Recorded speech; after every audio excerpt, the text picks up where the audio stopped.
이재명은 연방제 공약으로 대한민국을 해체하려고 하는가? 이재명의 낮은 단계의 연방제는 누구를 위한 통일 전선전술인가? 이재명 후보는 대북정책 공약 마지막 줄의 신뢰 조성을 위해서는 남북정상이 이미 합의한 종전선언과 낮은 단계의 연방제 실현이 필요하다고 했다. 오랜 기간 군에서 봉직한 우리는 연방제를 약할 때 숙이고 들어와 숙주를 제거하는 통일 전선전술로 이해한다. 이재명의 연방제 실현 대북 공약은 적화통일에 기여하려는 공약이라고 해도 과언이 아닌 이유는 대북 공약의 대부분이 연방제 추진 수단과 과정으로 구성되어 있기 때문이다. 이재명은 연방제 기조로 승리한 전쟁보다는 평화가 낫고 평화를 위해서는 전쟁 위험 제거해야 한다는 위장 평화를 언급했고, 낮은 단계 연방제 조건으로 북한 제재 완화와 전술핵 재배치 반대와 대중국 삼불 입장 유지를 제시했으며, 마지막 고려 연방제 조건으로 남북합의 준수와 종전선언과 평화협정 체결과 미군 철수를 오래전부터 제시해왔다. 이재명은 대북 공약의 문재인의 연방제 실현이라는 반역적 과업 상속을 명시했다. 우리는 연방제를 주장하는 이재명을 꿈속에 사는 망상가가 아니라면 대남 적화통일 부역자, 대한민국을 김정은에게 바치려는 반역자로 규정한다. 자유체제 대한민국과 전체주의 북한을 연방제 중앙기구로 합치려는 것은 적과 도모하여 국가를 파괴하는 외환죄에 해당한다. 위험한 출세를 위하여 이재명의 반역적 대북 공약에 부역한 예비역 장성들의 군적 삭탈을 추진하고자 한다. 우리는 자유체제를 전체주의에 복속시키려는 연방제는 천사와 악마의 결합, 위장과 심장의 통합처럼 위험한 반역으로 규정한다. 북핵보다 더 위험한 이재명의 연방제 구상을 경계하면서 이재명에게 묻는다. 하나, 이 세상에 자유체제와 공산체제의 연방제가 성공한 적이 있는가? 우리는 거대 장개석 정권이 국공합작으로 쓰러진 역사를 기억하고 있다. 연방제는 남북 공산 무리가 합작하여 대한민국의 자유민주주의 체제를 고려연방공화국으로 바꾸겠다는 영모다.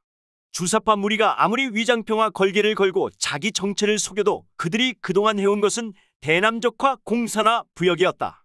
연방제는 적을 평화적으로 요리해 보겠다는 상상적 환상이자 머리를 내주고 손목을 치는 낮은 단계의 지력이다. 문재명 유형의 연방제를 인체에 비유하면 얼굴과 뼈대를 변경하고 혈관과 혈액을 교환하다가 사망에 이르게 하는 사술이다. 무기를 휘두르기 전에는 무기의 존재를 모르듯 북한은 60년 초부터 대남적화 책략으로 연방제를 주장했다. 북한도 이미 포기한 것을 적화통일 부역자인 문재명 유형의 양설양아치들이 지금도 공산화와 동의어인 연방제를 주장하는 이유는 뭔가? 둘, 이재명은 문재인의 실패한 공산연방제를 계속 추진할 것인가? 문은 자기가 집권하면 반드시 연방제를 실현한다고 했는데 이재명은 대북정책에서 낮은 단계의 연방제 실현이 필요하다고 명시했다. 2월 3일 TV 토론에서 문재인 후계자임을 부정했지만 문재인과 이재명의 연방제는 서로 연결되고 있다. 문재인 정권의 대북정책을 공산연방제 프리즘으로 살펴보면 문 정권을 움직인 설계도와 동력은 북한 주도의 공산연방제였음을 알 수 있다. 문 정권의 적폐 청산은 공산연방제 반대 세력인 우익 인사를 쳐내는 도구였고, 문 정권 초기 지방분권화 개헌 시도는 연방제를 4월 27일 판문점 회담은 공산연방제 밀약의 미팅이었고, 9.19 군사기본합의는 공산연방제 추진을 위한 한국군을 마비시킨 군비 축소였다. 60년 초부터 구상된 연방제 괴물이 문재인 정권을 거쳐 이재명 후보의 머리로 연결되고 있다. 우리는 대한민국의 기둥을 부수려는 연방제 공약을 결사 반대한다. 셋, 한총련과 민총련과 동부연합 조직으로 연방제 실현이 가능하다고 보는가? 북핵보다 더 심각한 것은 이재명의 대북관과 북한과 연결된 세력이다. 이재명의 형인 이재선 씨의 녹취록에 보면 김일성 공작 자금을 받았다고 폭로한 적이 있다. 북한과 중국이 이재명을 밀어주고 있다는 소문도 파다하고 외세 배우설은 그냥 짐작이 아니다. 우리는 반미자주를 주장하던 한총련과 국가 반란을 시도했던 동부연합을 실존의 적으로 규정하고 있는데 이재명은 한총련과 동부연합과 합세하여 연방제를 몰래 도모해오고 있다. 이재명 배후에 활동 중인 한총련, 민총련, 동부연합 세력은 노출이 되었지만 너무도 많아서 나열하지는 않겠다. 이재명은 작년 새해 벽두에 중국을 향해 새 인사를 올려 사드 배치 반대 입장을 고수하는 이유를 드러냈다. 다수 국민은 이석기 석방으로 이재명과 함께 국가 반란을 또 획책하는 것은 아닌지 의구심을 갖고 지켜보고 있다. 우리는 이재명에게 권고한다. 공산주의와 전체주의 독사는 자유의 코끼리를 먹고 삼킬 수가 없다. 연방제를 포기하고 후보직에서 사퇴하라. 우리는 연방제 공약으로 자유 대한민국 해체의 의지를 보인 이재명을 우리와 함께 살 수 없는 반역자로 규탄한다. 더불어민주당은 항복 수준의 연방제 밑그림을 감추고 몰래 적과 도모하지 말고 공개하여 국민으로부터 심판을 받아라.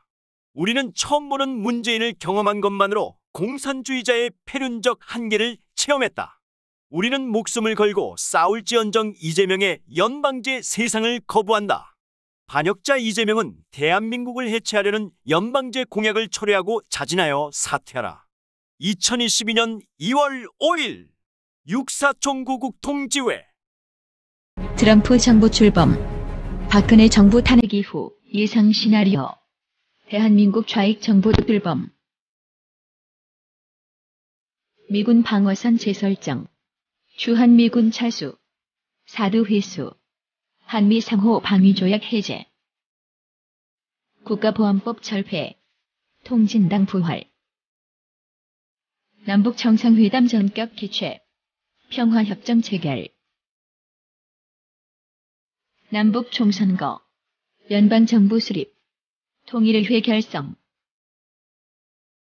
반일 반미 통일 조국 만세, 친일파가 세운 대한민국 드디어 소멸. 그런데 10단계라 해놓고 왜 9단계밖에 없음? 노노 아직 하나 남음. 조국 통일 협조자들 전원 숙청. 이제 너희는 필요 없음.